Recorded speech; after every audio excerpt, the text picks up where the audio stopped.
Today's Bible reading will come from Genesis chapters 41 and 42 and Mark chapter 16.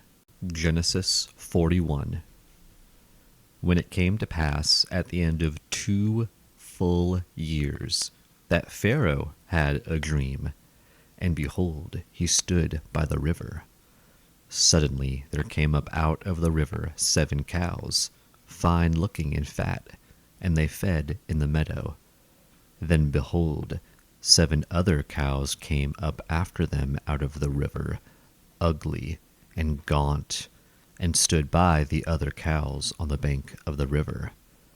And the ugly and gaunt cows ate up the 7 fine-looking and fat cows. So Pharaoh awoke. He slept and dreamed a second time, and suddenly 7 heads of grain came up on one stalk, plump and good.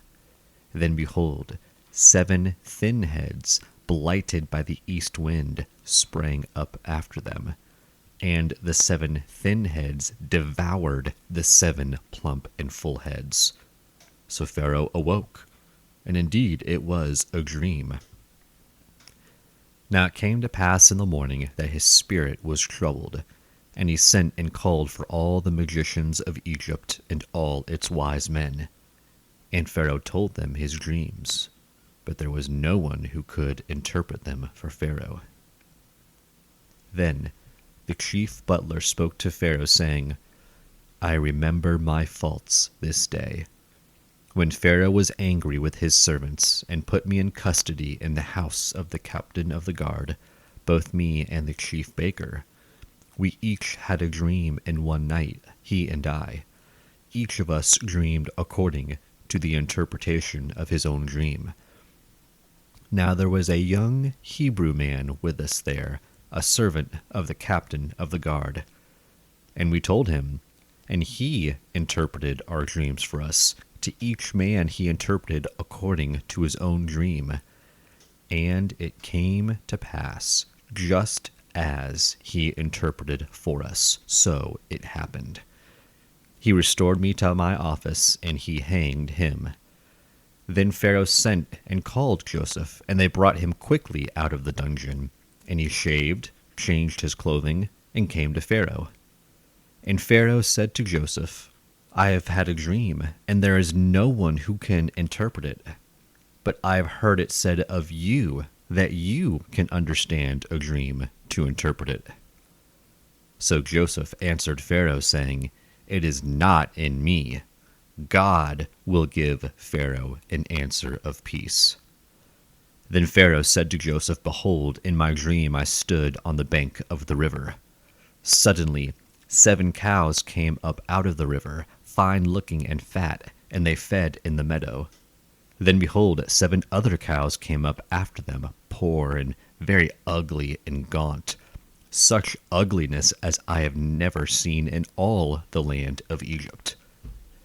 And the gaunt and ugly cows ate up the first 7, the fat cows. When they had eaten them up, no one would have known that they had eaten them, for they were just as ugly as at the beginning. So I awoke. Also I saw in my dream, and suddenly 7 heads came up on one stalk, full and good. Then behold, 7 heads, withered, thin, and blighted by the east wind, sprang up after them. And the thin heads devoured the 7 good heads. So I told this to the magicians, but there was no one who could explain it to me. Then Joseph said to Pharaoh, The dreams of Pharaoh are one. God has shown Pharaoh what he is about to do. The 7 good cows are 7 years, and the 7 good heads are 7 years. The dreams are one. And the 7 thin and ugly cows which came up after them are 7 years. And the 7 empty heads blighted by the east wind are 7 years of famine. This is the thing which I have spoken to Pharaoh.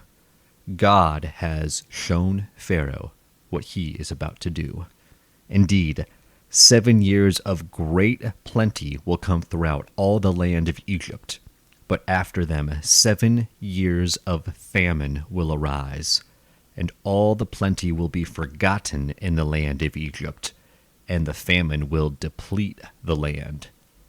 So the plenty will not be known in the land because of the famine following, for it will be very severe.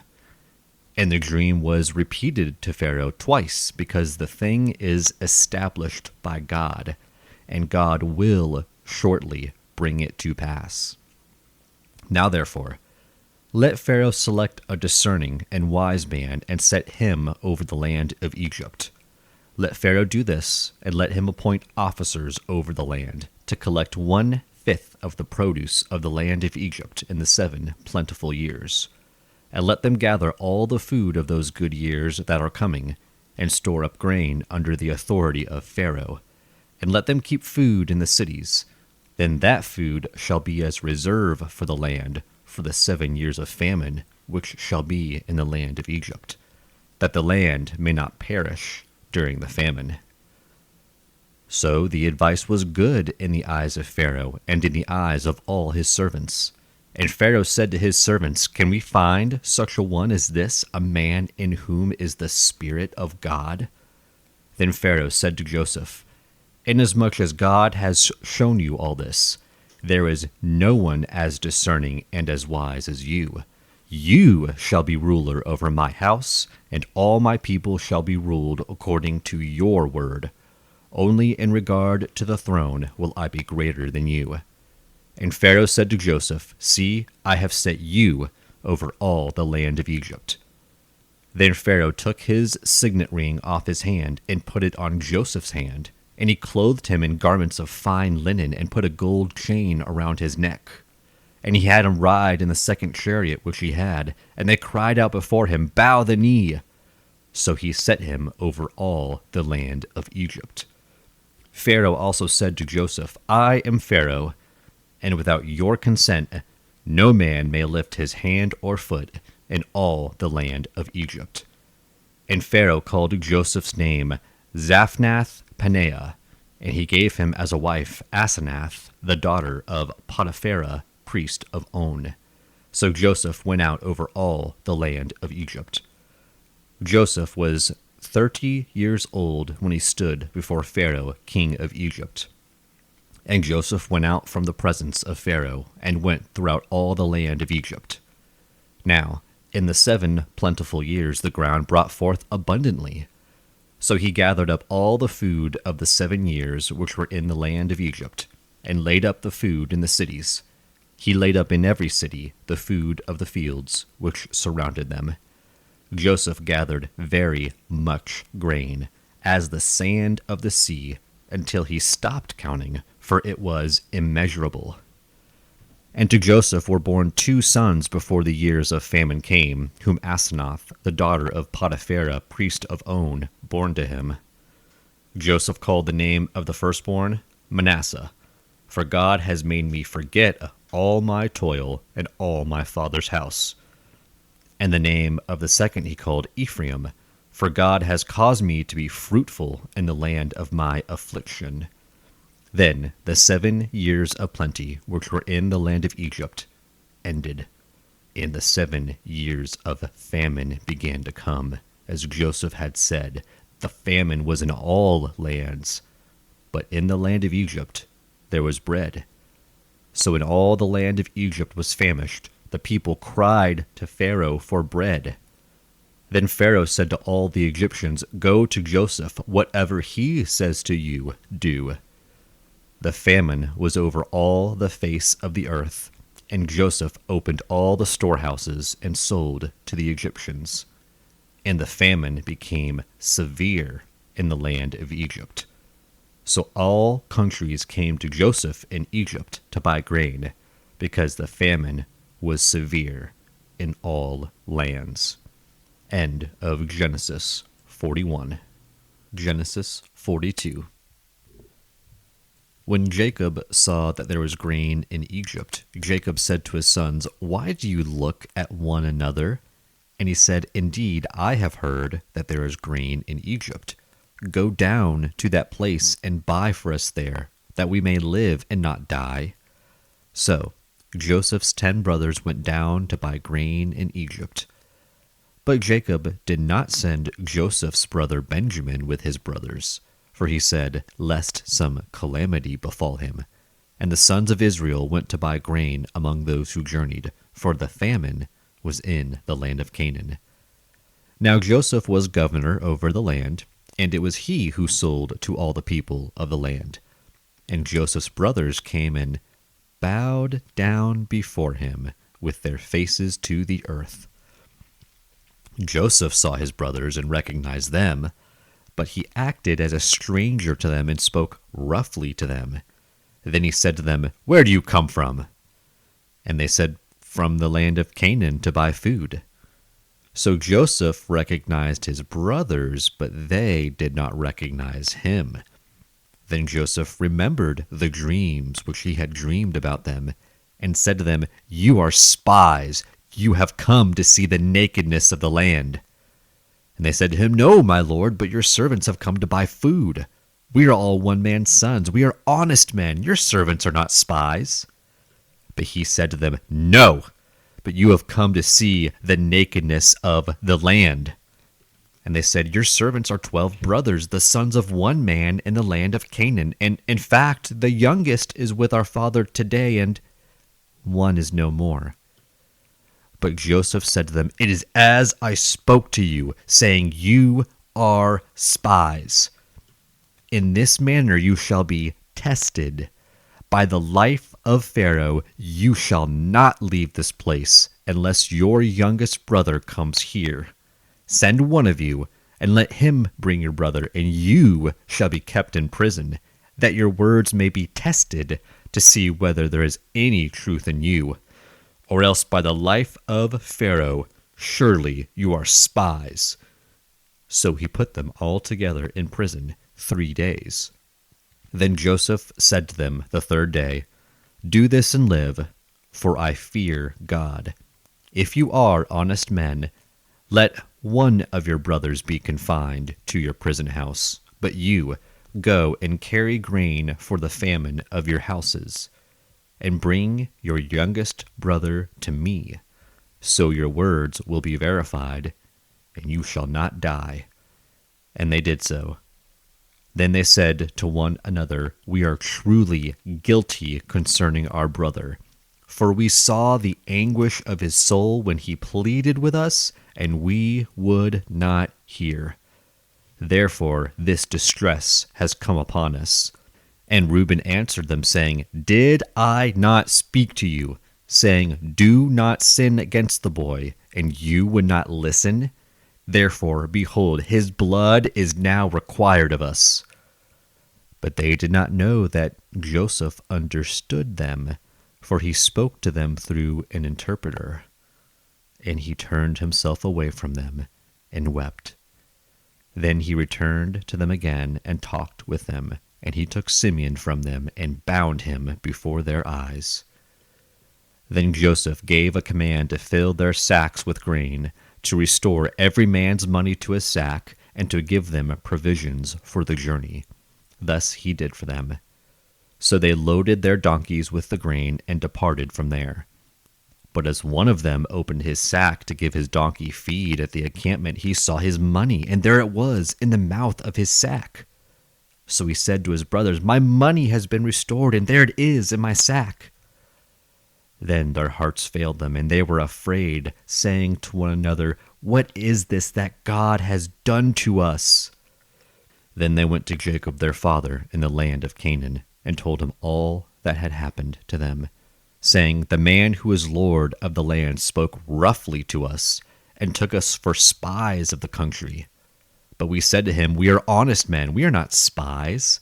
We are 12 brothers, sons of our father. One is no more, and the youngest is with our father this day in the land of Canaan.' Then the man, the lord of the country, said to us, 'By this I will know that you are honest men. Leave one of your brothers here with me, take food for the famine of your households, and be gone. And bring your youngest brother to me. So I shall know that you are not spies, but that you are honest men. I will grant your brother to you, and you may trade in the land." Then it happened as they emptied their sacks that surprisingly each man's bundle of money was in his sack. And when they and their father saw the bundles of money, they were afraid. And Jacob their father said to them, "You have bereaved me. Joseph is no more, Simeon is no more, and you want to take Benjamin. All these things are against me." Then Reuben spoke to his father, saying, "Kill my 2 sons if I do not bring him back to you. Put him in my hands, and I will bring him back to you." But he said, "My son shall not go down with you, for his brother is dead, and he is left alone. If any calamity should befall him along the way in which you go, then you would bring down my gray hair with sorrow to the grave." End of Genesis 42. Mark 16. Now, when the Sabbath was past, Mary Magdalene, Mary the mother of James, and Salome brought spices, that they might come and anoint him. Very early in the morning, on the first day of the week, they came to the tomb when the sun had risen.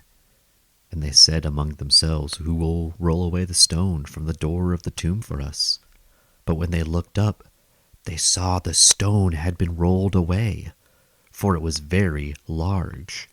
And entering the tomb, they saw a young man clothed in a long white robe sitting on the right side, and they were alarmed. But he said to them, "Do not be alarmed. You seek Jesus of Nazareth, who was crucified. He is risen. He is not here. See the place where they laid him. But go, tell his disciples and Peter that he is going before you into Galilee. There you will see him, as he said to you." So they went out quickly and fled from the tomb, for they trembled and were amazed.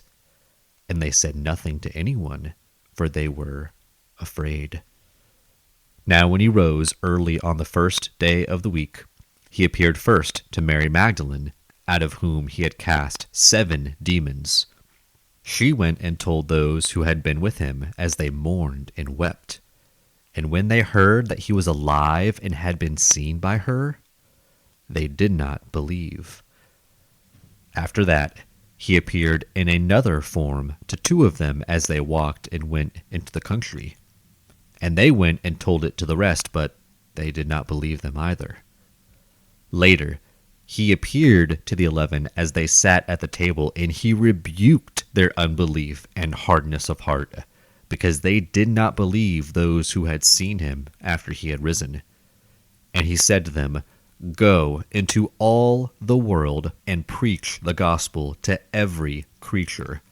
He who believes and is baptized will be saved, but he who does not believe will be condemned.